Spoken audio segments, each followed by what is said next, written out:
Turma do Propósito, boa noite, meu querido irmão. Que alegria estar com você aqui nesse dia que o Senhor fez, para o seu louvor, sua glória. Um abraço para você, para sua família. Nós continuamos aqui no sul do país e por isso o cenário ainda está diferente. Daqui uns dias estamos de volta e estamos aqui firmes, sem falhar nenhum dia, firmes, estudando o livro de Josué, hoje capítulo 17.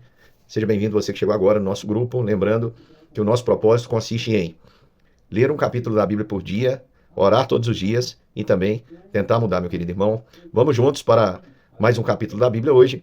Hoje Josué, capítulo 17, fala sobre o restante da herança que os filhos de José vão receber, os manassitas, a tribo de Manassés. Vamos lembrar que metade da tribo recebeu a herança lá antes de atravessar o Jordão. E a outra metade recebe agora. Mas o povo de Manassés era um povo extremamente numeroso. E aqui nós vemos que, apesar de ter sido distribuído as terras, inclusive para aqueles que tinham só filhas, né, que vai mencionar aquele famoso caso onde a lei, inclusive, foi mudada, que quando um homem não tivesse filhos, o seu nome não seria apagado e suas filhas receberiam em herança. E essa herança, ela tem um propósito, ela deveria ficar, esse território, anexado à tribo. Vamos lembrar que depois de 50 anos, as tribos voltavam para a sua possessão original, para que nenhuma tribo tivesse domínio, expansão sobre a outra, para que respeitasse os limites. Se você quiser entender melhor, eu convido você a ver aí o capítulo 15, é só acessar nessa mensagem fixa que tem no grupo aí, tem um link, você entra lá, você pode ter acesso a todos os vídeos que já foram gravados, inclusive o de Josué, capítulo 15, onde eu comento sobre esse assunto e falo sobre a relação que Deus permite que o homem tenha com aquilo que é da sua posse, aquilo que ele chama de seu, tem que ser feito com responsabilidade.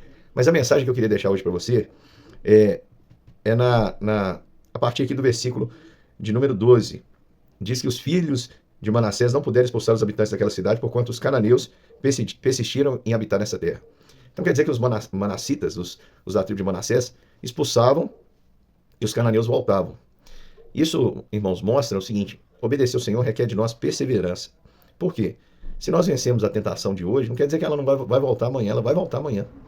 Nós precisamos insistir em obedecer ao Senhor e lançar fora tudo aquilo que o Senhor não agrada. Qual era a função aqui do povo de Manassés? Persistir em fazer a vontade de Deus. A vontade de Deus era que os cananeus fossem eliminados. O que eles fizeram?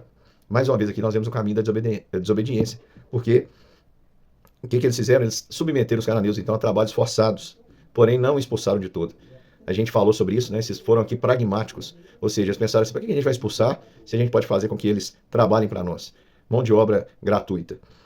E nós vamos ver daqui a pouquinho, já estamos quase chegando no livro de Juízes, que esses cananeus que foram preservados, o Senhor ordenou que eles fossem lançados fora para que não contaminassem o povo. Essas pequenas permissões, que pareciam ser inofensivas, afinal de contas, agora eles eram escravos, vai fazer com que o povo caia e vai fazer com que o povo sofra terríveis consequências.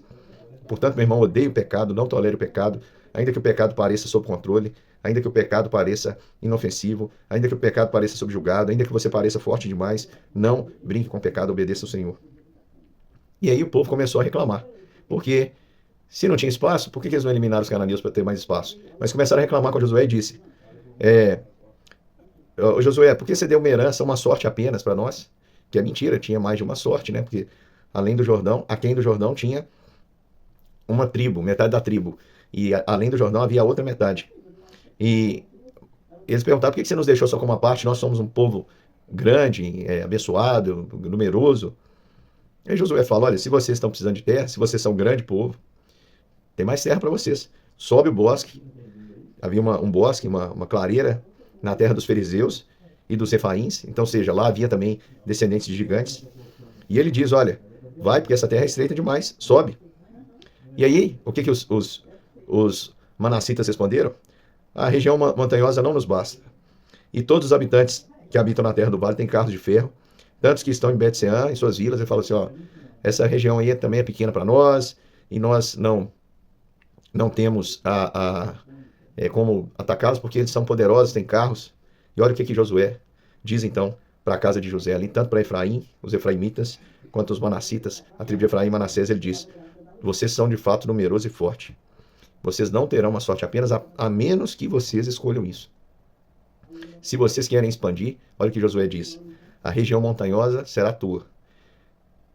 Ainda que é bosque, vocês vão cortá-lo até as extremidades, será todo seu. Porque vocês vão expulsar os cananeus, ainda que possuam os carros de ferro, e são fortes. Então, meu querido irmão, você que acha que está vivendo no limite, já se acomodou com a sua vida cristã, eu quero dizer que o Senhor Jesus não chamou nenhum cristão para viver a mesmice. Pelo contrário, Jesus nos desafiou, sem nenhuma vaidade, ele disse: olha, aquele que crê em mim, obras ainda maiores que essa fará. Só que eu fico abismado, porque eu percebo que a maioria dos cristãos estão acostumados com uma vida extremamente morna, uma vida em que a participação no reino de Deus é apenas passiva. Eu recebo, eu vou ao culto, eu ouço a palavra, eu sou ouvinte. E a Bíblia diz: não sejam ouvintes, a gente precisa ser operoso, frutífero. Uma árvore sem frutos, ela perdeu a sutilidade. O Senhor deseja, Ele nos escolheu, Jesus nos escolheu para que a gente possa dar frutos, e frutos que glorifiquem o nome dEle. Irmãos, nós somos chamados para uma missão espiritual. E espiritualmente falando, nós carregamos o poder sobrenatural de Deus sobre nós para fazermos proezas, para vencermos inimigos, para tomarmos lugares fechados, como essa floresta que tinha refaíns, tinha os inimigos, tinha carros poderosos. Nós somos chamados para avançar. Queridos irmãos, nós temos sido tímidos na nossa fé. Nós nos acomodamos, nós nos acovardamos, nós nos diminuímos. Nós achamos que as forças do mal são mais poderosas do que o nosso Deus. O Senhor se entristece com nós.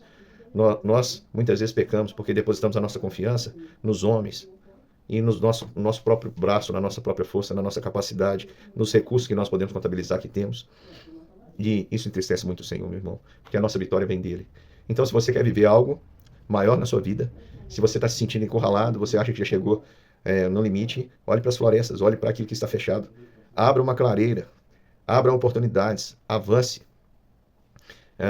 Peça grandes coisas para Deus, espere grandes coisas de Deus, faça grandes coisas para Deus. Pode ter certeza que o Senhor é com aquele que era como Josué, forte e corajoso, que era como Caleb, que olhava para os gigantes e disse assim: olha, 45 anos se passaram, mas o Deus que me prometeu que eu derrotaria os gigantes lá, vai me dar também essa possessão. E assim ele tomou Hebron. Não reclame da sua falta de oportunidade, meu querido irmão. A oportunidade está aí e o Senhor deseja que nós o sirvamos. A gente precisa olhar para o mundo como Jesus disse, que os campos estão brancos. Nós só precisamos colher, nós precisamos apenas ceifar. E se nós obedecermos ao Senhor, pode ter certeza, nós seremos bem-sucedidos, nós veremos a glória de Deus. E ainda que o inimigo pareça ser forte, poderoso, como nós temos vivido nos nossos dias, pode ter certeza, eles serão derrotados e humilhados, porque a boca do Senhor o disse, e quem peleja por nós é aquele que venceu na cruz, derrotou, tragou a morte pela sua vitória na cruz, pela sua vitória na ressurreição. A morte já não tem mais o aguilhão, o seu aguilhão, e o aguilhão da morte, a Bíblia diz que é o pecado. Não há mais condenação para os que estão em Cristo Jesus. Portanto, nós em Cristo somos mais que vencedores. Avance, meu irmão, porque o inimigo não pode contra você. Em Cristo você já é mais do que vencedor por intermédio daquele que te chamou. Eu deixo essa palavra com você, meu querido irmão. Não nos acovardemos, vamos avançar, porque o Senhor é conosco. Até amanhã, e que Deus abençoe e te dê uma boa noite.